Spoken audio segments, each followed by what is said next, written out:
প্রাথমিক বিদ্যালয়ের শিক্ষার্থীদের বিনামূল্যে দেয়া হবে পাটের ব্যাগ, স্কুল পোশাক ও জুতা। জুলাই থেকে পাইলট প্রকল্পে এই সুবিধা পাবে প্রতি উপজেলার 2টি স্কুল। বিস্তারিত শাহিনুল ইসলাম সাগরের প্রতিবেদনে।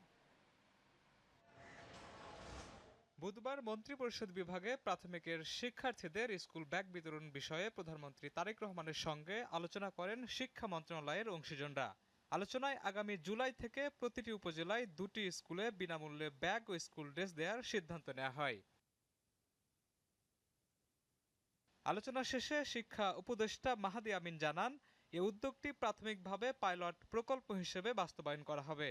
বাংলাদেশের একদম তৃণমূল থেকে শুরু করে সর্বোচ্চ পর্যায় পর্যন্ত প্রান্তিক এলাকায় আমরা ধাপে ধাপে এই একই ধরনের পোশাক, একই ধরনের ব্যাগ এবং দেশীয় উৎপাদিত পণ্য পৌঁছে দেওয়ার হিসাবে। এ সময় এলজিআরডি প্রতিমন্ত্রী মীর শাহী আলম বলেন, এ কর্মসূচিতে সব শিক্ষার্থীকে একই কাপড়ের পোশাক দেয়া হবে। সকল প্রাইমারি স্কুলের স্টুডেন্টের একই রকমের ড্রেস হবে, মেয়েদের আলাদা, ছেলেদের আলাদা, ব্যাগ মেয়েদের আলাদা, ছেলেদের আলাদা।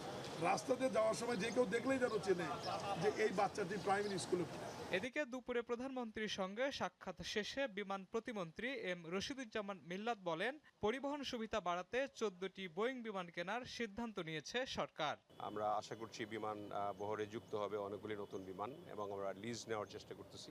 সে বিষয়েও আমরা মাননীয় প্রধানমন্ত্রীর নির্দেশনা নিয়েছি। প্রতিমন্ত্রী জানান, আগামী জুন থেকে শুরু হবে ঢাকা টোকিও সরাসরি ফ্লাইট, আর হজের ফিরতি ফ্লাইট শুরু হবে আগামী 30 মে থেকে।